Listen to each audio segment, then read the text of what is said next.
কেন অ্যাডিনিয়াম গাছগুলো হঠাৎ করে সব তুলে ফেললাম? আসলে গাছগুলো বাড়ছিল না, সেই জন্য মা বলল গাছগুলোকে তুলে আর একটু ছোটো জায়গায় বসাতে হবে, তবে গাছগুলো বড় হবে, না হলে হবে না। গাছগুলো অনেকটা বড় জায়গায় বসানো ছিল, সেই জন্য একই অবস্থায় ছিল। সেই জন্য পুরনো জায়গা থেকে তুলে নতুন জায়গায় প্রতিস্থাপন করা হলো। পরিমাণ মতন মাটি, গোবর সার, বালি সব কিছু ভালো করে মিশিয়ে মা মালসার মধ্যে আনাজের খোলা দিয়ে অল্প একটু সার দিয়ে তারপরে মা গাছটিকে প্রতিস্থাপন করলো।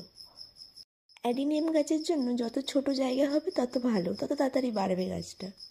আচ্ছা, তোমাদের কাছে কটা অ্যাডিনিয়াম গাছ আছে মোট? আমাদের কাছে মোট 8টা অ্যাডিনিয়াম গাছ আছে। এখনও অবধি একটা গাছেও ফুল হয়নি, হয়তো বড় জায়গায় বসানো ছিল সেই জন্য। এবার ছোট জায়গায় বসানো হয়েছে।